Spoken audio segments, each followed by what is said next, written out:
seconds of the fight.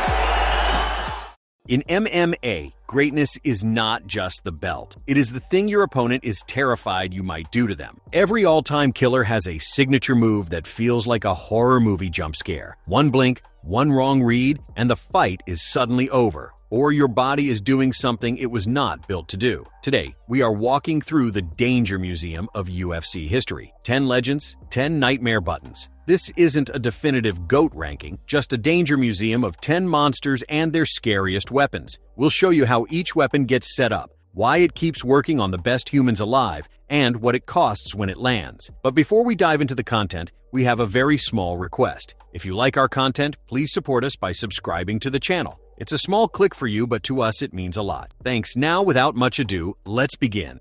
Jon Jones. Oblique kick. Step in on Jon Jones and you're not walking into a punch. You're walking into a trap that starts at your knee. The most dangerous move in his whole arsenal is the oblique kick, that stabbing front kick to the thigh and knee line that looks almost casual, until your leg stops being yours. Jones throws it like a jab with his foot. Quick snap, straight down the pipe, right at the joint where your base lives. One clean land, and your stance gets shaky. 2 or 3, and your whole game starts to evaporate. What makes it evil is the way it rewrites decisions in real time. Pressure fighters who normally crash the pocket suddenly hesitate. Counter guys who need a stable lead leg stop planting. Even if your chin is granite, you can't fight without a base. And Jones knows it. He keeps that long fencing range, pawing with the lead hand, flashing high kicks, showing you the threat upstairs. The second you step into close distance, the knee line appears like a target on a dartboard.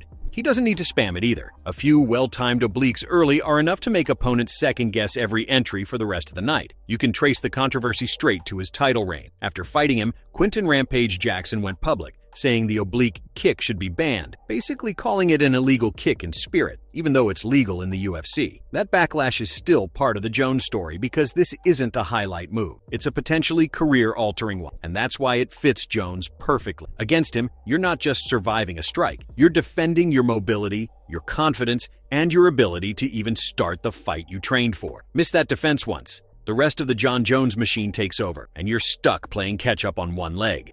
Georges St-Pierre, blast double leg off the jab. With Georges St-Pierre, the scariest thing you can feel is a jab. Because the jab is not the attack, it's the door opening for his most dangerous move, the blast double leg takedown. GSP turned that shot into a cheat code. He snaps the jab in your face to raise your guard and freeze your feet, then drops levels so smoothly it looks like another punch. By the time your brain screams sprawl, he's already under your hips and driving you across the canvas. This wasn't just wrestling, it was timing, disguise, and explosion tied together. His penetration step was lightning, his head position was perfect, and his finish kept chaining until you hit the mat. The real nightmare was that you couldn't read it. If you sat heavy to defend the shot, you ate clean boxing. If you respected the jab, the level change stole your legs. Either way, you're reacting, and GSP is already 2 moves ahead.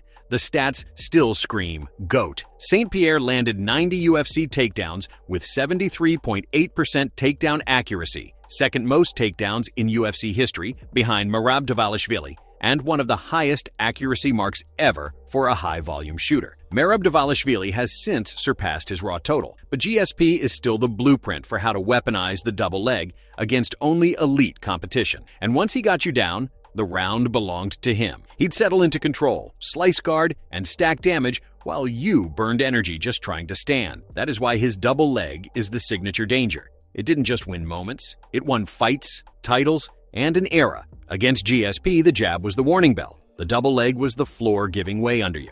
Anderson Silva, snap front kick to the face. Anderson Silva's most dangerous move is a strike that felt like a magic trick the first time we saw it. The snap front kick to the face. No wind-up, no tell, just a straight line of violence up the middle. Silva used it to remind the whole division that distance belongs to him. He stands relaxed, hands low, almost inviting you to step in. Then the kick fires like a piston, heel first, right down the center lane before you can even blink. The moment that made it immortal came at UFC 126 on February 5, 2011. Vitor Belfort steps forward, hunting a finishing left. Silva reads the entry, lifts the leg, and plants the front kick on Belfort's jaw. Belfort drops instantly. Ref stops at 3:25 of round 1. That was Silva's 8th straight UFC title defense and one of the cleanest championship KOs ever recorded. What makes this move terrifying isn't just that it can knock you out. It's how Silva makes you walk into it. He feints with his shoulders, plays with rhythm, slips just outside your punches, and the second you square your stance to attack,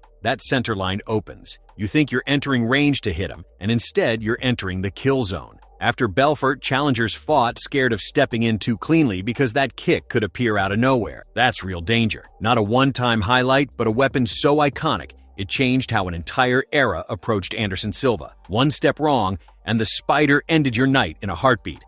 Demetrius Mighty Mouse Johnson, slam or lift into an armbar, aka Mighty Whiz Bar. Demetrius Johnson's most dangerous move feels like a game glitch because it finishes you while you are still mid-mistake. The Mighty Whiz Bar, his slam or lift into a flying armbar, is the kind of highlight that makes pros laugh and wince at once. 1 second you are defending a takedown, the next you are airborne with your arm already isolated, and when you land, the tap is your only exit. Look at the proof. At UFC 216 on October 7th, 2017, Ray Borg shoots in. DJ locks the body, lifts him, and keeps wrist control the whole ride. Mid-air, he switches his hips, threads his leg over Borg's head, and lands in a fully cinched armbar. Johnson and fans later dubbed it the Mighty Whiz Bar, and it sealed his 11th straight flyweight title defense, breaking the UFC record at the time. The setup is vintage DJ. He pressures with footwork and feints until you reach a desperate level change. The moment your hands touch his hips, he is already turning to a body lock, hunting that lift. Because he is so balanced, he can elevate without losing position, and that lets him keep the trapped arm pinned to his chest while he rotates for the finish. Most fighters need the ground to transition to an armbar. DJ does it before gravity finishes the fall. People can study the clip 1,000 times and still fail to stop it, because it is not one move. It is a scramble IQ, speed, and leverage stacked together. Blink in a Demetrius Johnson exchange, and you are already tapping. Jose Aldo, devastating low leg kicks. If you grew up on featherweight wars, you know the sound of Jose Aldo's low kicks. It is not a slap, it is a bat cracking a tree. Aldo's most dangerous move was always the leg kick to the opponent's lead thigh because it did not just score, it stole movement. Once he timed your step, your base started to crumble, and the rest of the fight became survival on one leg. The kicks were brutal because of the little traps that fed them. Aldo would punch his way into range, make you plant heavy to defend the hands, then whip the shin into the thigh right as your weight settled. Inside, outside, and later in his career, even calf chops, the rhythm stayed the same. Opponents could not check without eating a hook, and they could not blitz without getting chopped mid-stride. His hips stayed tight, so the kick came fast and snapped back before you could counter. The defining case study is WEC 48 on April 24, 2010, against Uriah Faber. Aldo landed a clinic of leg kicks, and Faber's movement visibly fell apart by the later rounds, leading to a wide, unanimous decision for Aldo. That fight is still the real coach's show when it comes to leg kick devastation. That weapon carried right into the UFC era. Even when Aldo became more boxing-heavy, challengers still hesitated to take angles because the leg kick threat was always waiting. That is why fans call his low kicks the most destructive in 145 history. They were not flashy, they were inevitable.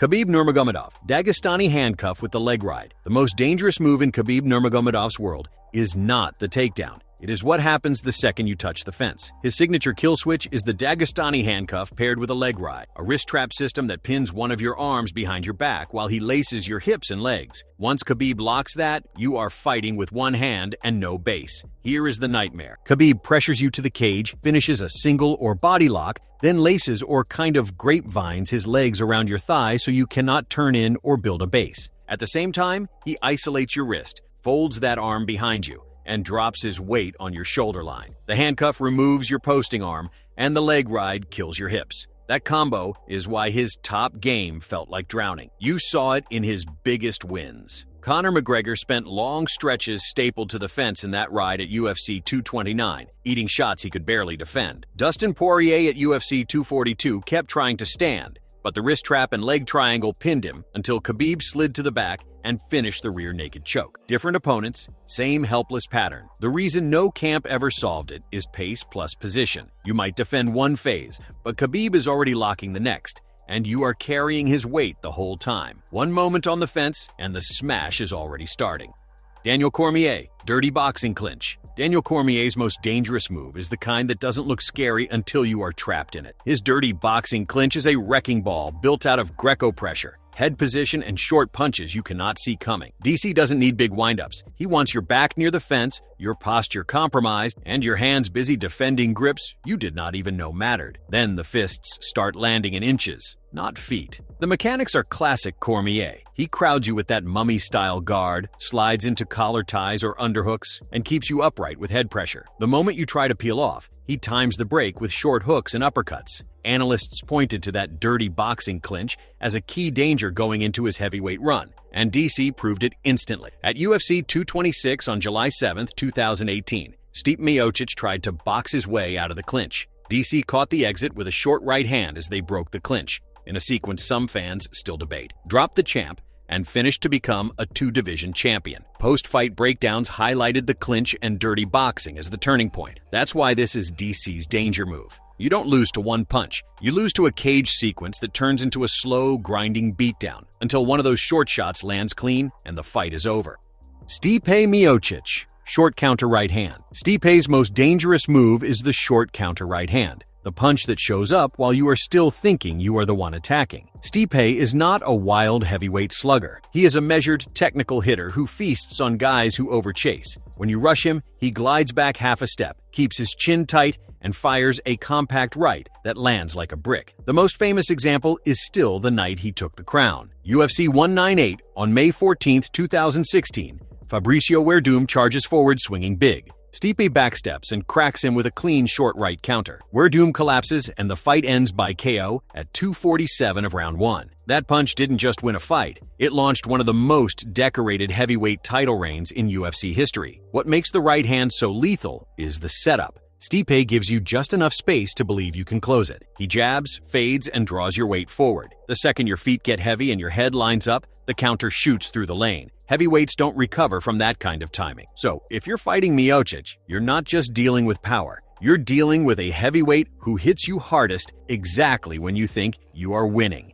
Hands and not allowing Usman to get you. Kamaru Usman. Jab into the straight right. Kamaru Usman's most dangerous move is the jab into the straight right, the 1-2 that turned his reign from control to chaos. For years, opponents obsessed over stopping his takedowns. That fear is exactly what made his right hand a horror movie jump scare. Usman snaps a stiff jab to make you shell up, then fires the right down the middle with full hip drive, because your base is planted for wrestling defense, not head movement. The moment that nailed it into UFC history came at UFC 261 on April 24, 2021. Jorge Masvidal was trying to counter and circle, but Usman kept tagging the jab, forcing Masvidal to reset tall. Then, the right hand detonated. Officially a KO in round 2 and a knockout of the year contender. This isn't a random highlight. It's a system. Usman uses the jab to control distance, hide level changes, and make you think about the fence. Every time you worry about your hips, your head becomes still. That's when the right hand lands cleanest. Even in fights where he didn't score a KO, the jab right threat forced reckless counters that ran opponents straight into his clinch and chain wrestling. That's why Usman's danger isn't just power. It's being trapped in the guessing, wrestling or boxing, knowing that one wrong answer equals instant darkness. Can take Adesanya to the knee, now back to the hands.